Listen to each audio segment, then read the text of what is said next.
Hello friends, welcome to my channel. This is trader Negi. तो आइए start करते हैं निफ्टी के एनालिसिस की। जैसा कि मैंने कल आपको बताया था कि निफ्टी अभी एक शार्प अप मूव दिया है, जो कि ये पूरा अप मूव है। उसके बाद एक छोटा सा पुल बैक है। ओके, क्योंकि निफ्टी अपने एक अप ट्रेंड में है, तो अप ट्रेंड के बाद एक छोटा पुल बैक आएगा, क्योंकि प्रॉफिट बुकिंग भी आती है। और कहीं ना कहीं प्राइस जो है डायरेक्ट एक सार में ऊपर नहीं जा सकता। इधर ब्रेकआउट दिया, ब्रेकआउट के बाद एक पुल बैक है। और मैंने आपको कल भी बताया था वीकली चार्ट में कि अभी नेगेटिव नहीं हुआ है। नेगेटिव कब होगा? जब ये अपने लेवल के नीचे आना शुरू करेगा, 25,000 के लेवल को ब्रेक करके आना शुरू करेगा।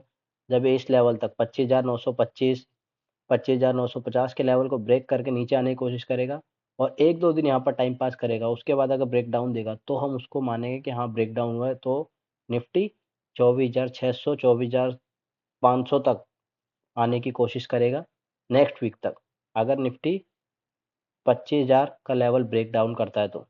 ओके, सो अब हम बात करेंगे। अभी वीकली में कुछ खास हुआ नहीं, पहला दिन था। सो एक छोटा सा कैंडल बना है। बड़े कैंडल की एक्सपेक्टेशन भी नहीं थी। बड़े कैंडल की एक्सपेक्टेशन सिर्फ हमको एक अप साइड है, जो कि जिसकी पॉसिबिलिटी बहुत ज़्यादा है। सो मार्केट है, कुछ भी कर सकता है। अभी हम बात करते हैं डेली चार्ट की। तो डेली चार्ट में आप देखोगे तो मैंने आपको कल भी बताया था, आपको एक लेवल मार्क करके दिया था 25,000 का।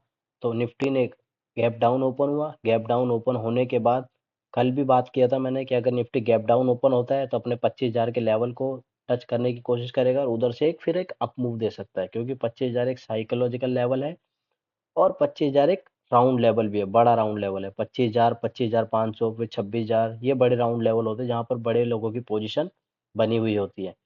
तो 25,000 पे आज भी हमारा प्राइस आया और उधर से सीधा रिवर्स हुआ। और मैंने कल भी आपको बताया था कि अगर 25,000 पे प्राइस आता है तो वहां पर आप एक स्कैल्प कर सकते हो, जो कि अप साइड करेगा, क्योंकि 25,000 को इस लेवल को ब्रेक करना, डायरेक्ट निफ्टी ब्रेक नहीं कर सकता है। इसको ब्रेक करने के लिए इसको कुछ टाइम यहाँ पर टाइम पास करना पड़ेगा, उसके बाद ये ब्रेक डाउन दे सकता है। ओके, सो अभी हम बात करते हैं कल के लिए कि कल निफ्टी की चाल क्या हो सकती है।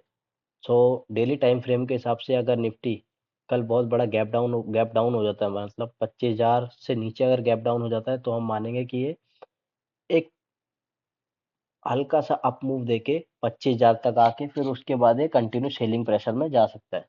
लेकिन अगर कल का निफ्टी 25,000 से ऊपर खुलता है, 25,100 या 25,150 के आसपास खुलता है, तो हम मानेंगे कल निफ्टी एक शार्प अप मूव दे सकता है और साइडवेज टू अप ट्रेंड की तरफ जाने की कोशिश करेगा। तो चलिए अब देखते हैं 15 मिनट का चार्ट। 15 मिनट का चार्ट आपको बता रहा है। इसको थोड़ा जूम आउट करता हूँ।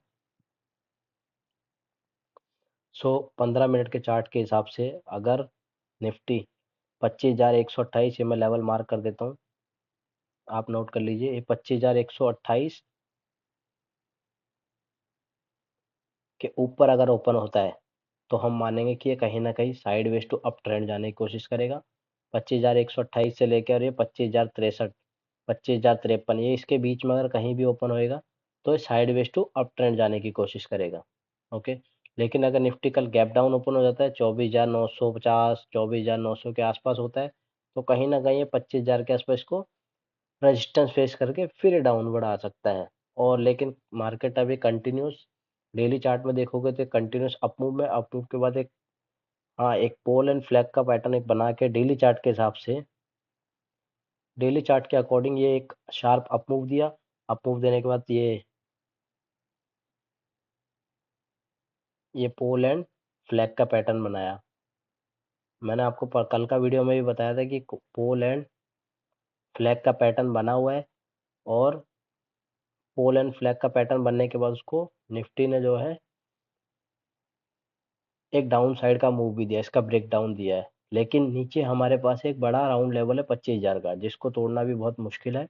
अगर निफ्टी कल अप साइड की कोशिश करेगा तो ये ट्रेंड लाइन तक आने की अपनी कोशिश करेगा, जो कि 25,300, 350 तक का लेवल रहेगा। वहां से फिर एक थोड़ा सा सेलिंग प्रेशर हमको देखने को मिल सकता है। लेकिन अगर बहुत बड़ा गैप डाउन ऊपर हो जाता है तो उस केस में निफ्टी जो अपना 24,500, 24,600 का लेवल दिखा सकता है।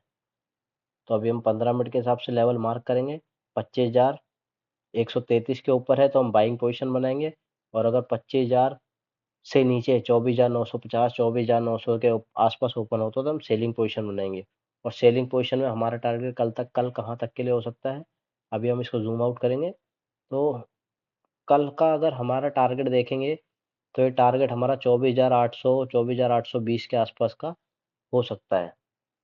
ओके, सो गाइस मार्क कीजिए लेवल और करिए ट्रेड।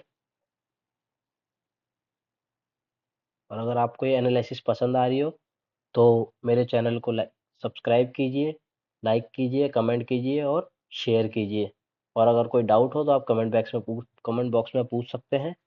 और अगर अभी आप नए हो और आपके पास डीमैट अकाउंट नहीं है तो आपको पिन कमेंट में एक धन का ऐप का लिंक पिन कर दूंगा, उधर से जा करके आप फ्री में डीमैट अकाउंट ओपन कर सकते हैं और ट्रेडिंग चालू कर सकते हैं।